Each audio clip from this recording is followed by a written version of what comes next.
वो कौन से हिसाब से नीतीश राणे जी क्या बोल रहे हैं मेरे तो कुछ समझ में नहीं आ रहा है। और मस्जिद में घुस के मारेंगे ये वगैरह, ये सब बातें ये कुछ शोभा देती है क्या? इतने बड़े जो आमदार लेवल है, उनके पिताजी केंद्रीय मंत्री है, हाँ, ये सब बातें बोलना अच्छा है क्या? ये नहीं बोलना चाहिए, उन्होंने नहीं बोलना चाहिए। इसमें बोलते ना एक यानी जाति भेदी में तनाव निर्माण करने वाला मामला है। हाँ, तो अभी मैं जैसा हम लोग के बाप दादा से, आज हमारे बाप दादा ने हम लोग का भगत फैमिली का इतिहास है, ऐसा मस्जिद में घुसेंगे क्या? हम लोग घुसने देंगे किसको? हाँ, नहीं देंगे क्या? नहीं। हम तुम्हारे पहला हम खड़ा रहेंगे उधर, यानी हम बोलेंगे ये सब ये तुम्हारी राजनीति उधर रहने दो, इंशाल्लाह आगे भी कुछ होएगा नहीं।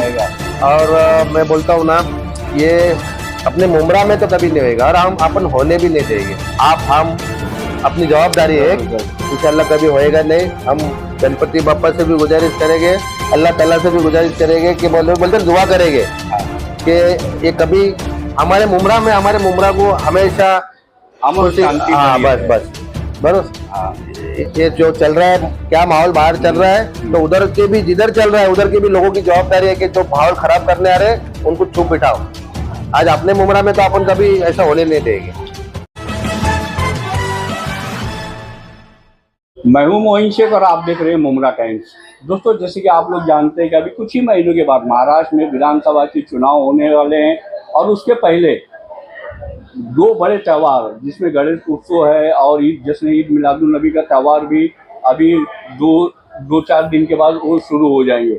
और जिस तरीके से इस महाराष्ट्र का माहौल बनाने की कोशिशें की जा रही है कुछ नेताओं द्वारा, जिस तरीके से पूरे महाराष्ट्र में एक दंगा फैलाने की साजिशें रची जा रही है, इसको लेके आज हम बात करने के लिए पहुंचे हैं मुमरा की बहुत ही चर्चित शख्सियत जनाब राकेश भगत जी साहब के पास, जो एक समाज सेवी संस्था चलाते हैं। जो संस्था उनके पिताजी ने शुरू की थी, उसका नाम है BRB सेवा भावी फाउंडेशन। तो आज हम उनसे बात करने के लिए यहाँ पे आए, उनके विचार हम जानने की कोशिश करते देखते हैं आजकल के जो इस वक्त माहौल बने हुए महाराष्ट्र में, उस पर उनका क्या कहना है।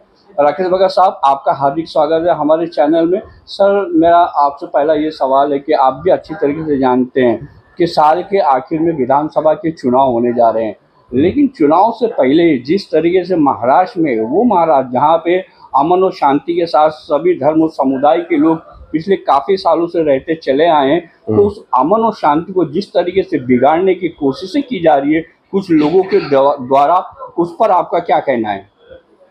यही जो आज की जो राजनीति चालू है, ऐसी राजनीति तो आज तक अपन देखे नहीं है। जो बोलते हैं ना, हर एक धर्म के ऊपर है ना जो बातें चल रही है, ऐसा तो हमने कभी सुने नहीं, जहाँ तक के जब से हमको समझ आया, जब से। और मुमरा में तो खास करके ऐसा कभी हुआ नहीं है, और ऊपर वाला चाहे ऐसा कभी होएगा भी नहीं, क्योंकि अपन एकता से रहते आए।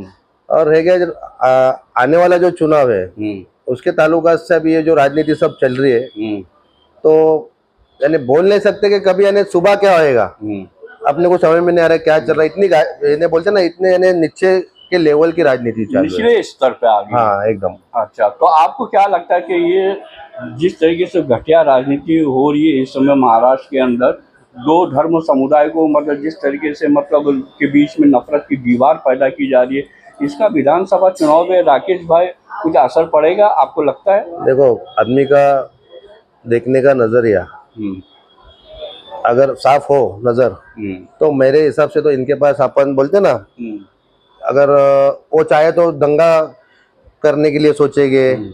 आज अपन साथ में बैठे हैं, आज देखो दोनों त्यौहार एक साथ है, बिल्कुल है ना। तो अपन आज घर में बैठे हैं, दोनों जन साथ में बैठे, उसमें कोई जात धर्म की बात नहीं है। आज आपका मेरा परिचय इतना सालों से है, क्यों है? क्योंकि अपन एकता से है। बिल्कुल। बाकी ये जो कुछ लोग माहौल खराब कर रहे हैं, तो इनके चक्कर में अगर जाएंगे तो कल आज अपन साथ में बैठे, कल अपन नहीं साथ में बैठ पाएंगे। तो थोड़ा इनके पास नजरअंदाज करके अपन एकता से रहने का बस। और राकेश भाई, क्या कहना चाहोगे? पिछले दिनों आपने भी देखा होगा, बीजेपी के एक MLA है नीतीश राणे, उनका वीडियो काफी वायरल हुआ था, जिसमें उन्होंने मुसलमानों को धमकी देते हुए कहा था तो तुम्हारी मस्जिदों में घुस के तुम्हें मारेंगे। तो उनके इस बयान से भी पूरे महाराष्ट्र का माहौल के अंदर काफी तनाव पैदा हो गया, खासकर मुस्लिम समुदाय को जिस तरीके से निशाना बनाया जा रहा है कुछ पार्टी के नेताओं द्वारा, तो ये इसको लेके आपका क्या कहना है? वो कौन से हिसाब से नीतीश राणे जी क्या बोल रहे हैं, मेरे तो कुछ समझ में नहीं आ रहा है। और मस्जिद में घुस के मारेंगे ये वगैरह, ये सब बातें एक ये कुछ शोभा देती है क्या? इतने बड़े जो आमदार लेवल है, उनके पिताजी केंद्रीय मंत्री है, हाँ, ये सब बातें बोलना अच्छा है क्या? ये नहीं बोलना चाहिए उन्होंने, नहीं बोलना चाहिए। इसमें बोलते ना एक यानी जाति बेटी में तनाव निर्माण करने वाला मामला है। हाँ, तो अभी मैं जैसा हम लोग के बाप दादा से, आज हमारे बाप दादा रे, हम लोग का भगत फैमिली का इतिहास है। ऐसे मस्जिद में घुसेंगे क्या? हम लोग घुसने देंगे किसको? हाँ, नहीं देंगे क्या? नहीं, हम तुम्हारे पहले हम खड़ा रहेंगे उधर, बिल्कुल। यानी हम बोलेंगे ये सब, ये तुम्हारी राजनीति उधर रहने दो। मुमरा के ताल्लुकात से हम बोल सकते हैं। नहीं, आप ही लोगों का तो हाथ है मुमरा को बसाने में, आप ही की फैमिली हाथ है। ऐसा नहीं होता है। एक्चुअली क्या है, ये इनके पीछे मैं बोला ना आपको कि आज अपन इतना सालों से साथ में बैठ रहे खा रहे, इनके चक्कर में इनकी सोच अगर अपने दिमाग में गई तो अपन कल एक दूसरे से झगड़ा, नफरत होगी अपने एक दूसरे से, है ना? बिल्कुल बिल्कुल। आज ईद में हम आपके पास आ रहे, आज गणपति, दिवाली, दसरा सब अपन मिलजुल के सब बना रहे, ये सब खत्म हो जाएगा। फिर आने वाली पीढ़ी को अपन क्या बताएंगे? अच्छा, मैं ये भी आपसे जानना चाहूँगा कि राकेश भाई के आप किस पार्टी के समर्थक है? अभी फिलहाल तो अभी कोई पार्टी में मैं सक्रिय नहीं हूँ। BRB सेवाभावी मेरी जो संस्था है, उसके मार्फत मेरा जो सब का यानी जो कुछ मेरे से जितना हो सके बंद मुट्ठी जो चल रहा है कार्य, तो पूरा शहर जानता है कि राकेश भाई की जो फाउंडेशन है, जो सेवाभावी फाउंडेशन है BRB के नाम से, वो काफ़ी बढ़ चढ़ के काम करती है समाज हित में, दबे कुचले मजलूम लोगों के लिए, जो गरीब है, मजबूर है, उनके लिए ये फाउंडेशन हमेशा आगे रहती है। काफ़ी काम किए हैं राकेश भाई की फाउंडेशन ने शहर के अंदर। इसका तो मैं खुद भी अच्छी तरह से इन सारी बातों को जानता हूँ। इसके अलावा आपके घर से, मतलब आपकी जो बड़ी बहन है, वो भी इसके पहले जो इलेक्शन हुआ उसके अंदर वो कैंडिडेट के तौर पर उतर चुकी थी। तो क्या अभी ये जो विधानसभा का चुनाव आने वाला है राकेश भाई 3 महीने के बाद, तो क्या मैं ये मान के चलूँ कि आपकी फैमिली से कोई मतलब कैंडिडेट खड़ा होगा मुमरा से? देखो, अभी आने वाला वक्त अभी तो बोल नहीं सकते। अभी फिलहाल तो इलेक्शन का माहौल देखेंगे तो अभी बोल नहीं सकते कि कब इलेक्शन है क्या है। अभी पक्का कभी बोलते नवंबर में, कभी आगे है, कभी पीछे, ऐसा करते करते तो कितने साल निकल, नवंबर में हो या दिसंबर में हो या अगले साल हो, कैंडिडेट कोई खड़ा होगा कि नहीं आपके? नहीं, अपने तरफ से तो अपने घर के इतना अपने को उसमें MLA में को अपने को ये नहीं है। अच्छा, उनकी राजनीति उनको ठीक है। आपने क्लियर किया कि कोई कैंडिडेट आपके घर से खड़ा नहीं हुआ। हाँ। लेकिन सपोर्ट किस पार्टी करेंगे? सपोर्ट देखो, अभी ऐसा है ना कि मैं कोई पक्ष को सपोर्ट अभी तक आज तक नहीं हूँ, बराबर है, बराबर। और अभी जो मेरी सिस्टर है, बड़ी बहन है, उनको अभी ठाणे शहर कार्याध्यक्ष अजीत दादा गट यानी राष्ट्रवादी कांग्रेस पार्टी का यानी नजीब भाई के साथ में वो जुड़े हुए हैं। अच्छा, बराबर है, बराबर। अभी बहुत से लोग सवाल करते हैं, दादा आप नहीं ज्वाइंट हुए, तो कैसा वो उनका व्यक्तिगत जो मामला है, तो उसमें अपन नहीं बोल सकते। जैसा अभी बोलते ना, बड़े बड़े घराने में एक घर में 3 लोग हैं, तो अपना क्या लेके बैठे अपन, तो उनको जैसा अच्छा लगे वो कर सकते हैं। लेकिन मेरे तरफ से मैं तो यही चाहूंगा कि जो अपने यानी ये बोलते ना, अभी सिर्फ चल रहा है लाइट, पानी और गटर तक ही अपना चालू है सब मामले, ये सुविधा, लेकिन नहीं उसके आगे बुमराह को क्या देंगे और आगे कौन अच्छा करेगा, उसके लिए हम बहुत अच्छी बात आपने जो छेड़ी है राकेश भाई। मैं ये भी आपसे पूछ लूँ सवाल कि अगर हम मुमरा की बात करें तो इस वक्त आप भी जानते हैं कि टोरेंट के आने से मुमरा के लोग काफ़ी परेशान है। जो गरीब है वो तो और भी मतलब बेचारे परेशान है, वो भाड़े पे रहते हैं, वो 8,000 रुपये का भाड़ा भरते हैं और 5-6 हज़ार रुपये उनका लाइट का बिल आता है। तो टोरेंट एक बड़ा मुद्दा बन चुका है इस शहर में, आप भी इससे अच्छी तरीके से वाकिफ है। तो और दूसरे टोरेंट के अलावा और कौन से ऐसे मुद्दे आपको नज़र आते हैं जो अभी तक अवार्ड साहब को 15 साल हो गए MLA बनते हुए, इन 15 सालों में वो मुद्दे हल हो जाने चाहिए थे लेकिन अब तक नहीं हुए, वो कौन से ऐसे मुद्दे? देखो, अभी मुद्दे अपने नज़र के हिसाब से तो बहुत सारे मुद्दे हैं। अभी जैसा मैं रेती बंदर के ताल्लुकात से बोलूँगा और अपना एरिया के सीमित तक बोलूँगा, जैसा जी पहली बात तो आप मैं बोल रहा ऐसा नहीं कि रेती बंदर में आप देखो रास्ते बराबर से रास्ते नहीं है, पहली बात तो पानी का आज भी बहुत बड़ा प्रॉब्लम है। और आप बारिश में बोलते हैं ना, बारिश स्टार्ट होता है, एक ऊपर वाला इशारा देता है कि मैं आ रहा हूँ, आप सब अपना यानी घर बार सब बराबर से कर लो, जैसा पहाड़ों के एरिया में। लेकिन पहले दिन से ऐसा नदी नाले बहते हैं कि लोगों के घर में पानी, आज भी वो रेती बंदर में परिसर में ये तकलीफ है।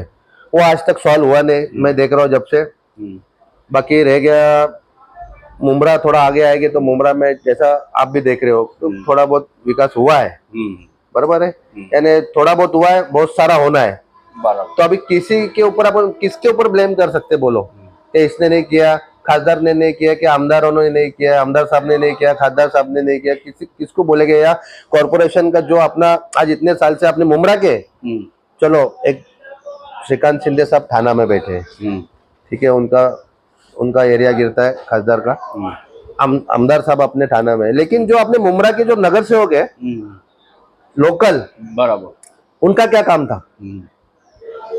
मैं उनको पहला बोलूंगा कि नगर सेवक लोगों ने पहला काम करना चाहिए, उनकी जिम्मेदारी पहले बनती है। हाँ, तो अगर तुम जाके अपने आमदार से, अपने खासदार से, फिर वो तुम कौन से पार्टी की वो मत सोचो, तुम जाओ खासदार साहब को बोलो ये हमारा काम है, जाओ आमदार साहब को बोलो ये हमारा काम है, हमारे एरिया का ये काम है, ये करके दो।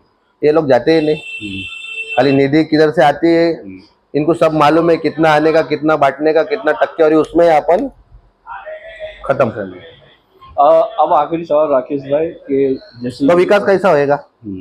फिर अपन बोले कि खासदार साहब ने नहीं किया, आमदार साहब ने नहीं किया, झगड़ो, और अपने एरिया के लिए तुम हमारे दरवाजे में आते हो ना वोटिंग के लिए, तो तुम करके दो, हम उनके तरफ उनके पास नहीं जाएंगे। सही। राकेश भाई अब आखिरी सवाल कि अभी जो 2 त्यौहार आ रहे हैं, हिंदू भाइयों का जो त्यौहार है आप लोगों का गणेश उत्सव, जो पूरे देश में काफ़ी धूमधाम से बड़े पैमाने पे मनाया जाता है, और दूसरा जो मुस्लिम भाइयों का जो त्यौहार है ईद मिलादुल नबी, वो भी बड़े ही शानदार तरीके से मनाते हैं मुस्लिम समाज के लोग। तो इन दोनों त्यौहारों को लेके आप क्या लोगों से अपील करना चाहेंगे? अमन और शांति हमारे देश में, हमारे महाराष्ट्र में बनी रहे, इसके लिए आप क्या अपील करना चाहेंगे? मैं तो यही अपने हिंदू भाइयों को, मुस्लिम भाइयों को यही बोलूँगा, मेरे तरफ से तो दोनों यानी हिंदू मुस्लिम भाइयों को दोनों को शुभेच्छा, यानी और अच्छे से शांति से सब अपने त्यौहार मनाए। यानी जब 2 त्यौहार होते तो तीसरा आके कोई उसमें बोलते ना पत्थर जैसा रंग, हाँ, तो वो नहीं होना चाहिए। अपन एकता से दोनों त्यौहार अच्छे से और अच्छे से जितना शांति से हो सके उतना अपन अपना त्यौहार मनाए। और अगर मुमरा का तो कई सालों का इतिहास है कि मतलब यहाँ तो कई सालों से दोनों समुदाय, हिंदू मुस्लिम सभी लोग मतलब आपस में लोग मिलजुल के रहते चले आए। कभी यहाँ पे कोई ऐसी बात नहीं हुई कि कभी तनाव फैला हो या कोई बड़ी घटना घटी हो ऐसी सांप्रदायिक, ऐसा तो कभी माहौल बना नहीं है। और हम उम्मीद करते हैं कि आगे इंशाल्लाह आगे भी कुछ होएगा नहीं। और मैं बोलता हूँ ना, ये अपने मुमरा में तो कभी नहीं होएगा और हम अपन होने भी नहीं देंगे। आप हम अपनी जवाबदारी है, इंशाल्लाह कभी होएगा नहीं। हम गणपति बापा से भी गुजारिश करेंगे, अल्लाह ताला से भी गुजारिश करेंगे कि बोलते दुआ करेंगे कि ये कभी हमारे मुमरा को हमेशा शांति, हाँ बस ये बाकी ये जो चल रहा है, क्या माहौल बाहर चल रहा है, तो उधर के भी जिधर चल रहा है उधर के भी लोगों की जवाबदारी है कि जो माहौल खराब करने आ रहे हैं उनको चुप बिठाओ। आज अपने मुमरा में तो अपन कभी ऐसा होने नहीं देंगे। तो दोस्तों, ये थे श्री राकेश भगत जी। आज हमने इनका इंटरव्यू किया, बहुत दिनों के बाद इनसे हमारी मुलाकात हुई थी। हालांकि काफ़ी पुराने ताल्लुकात है राकेश भाई से हमारे। तो ये इंटरव्यू दोस्तों आपको कैसा लगा, आप अपनी राय हमें कमेंट करके ज़रूर बताइएगा। तो फिर मिलते हैं एक नई खबर के साथ। कैमरामैन अबुल बकर के साथ मैं मोइन शेख, मुमरा टाइम्स के लिए।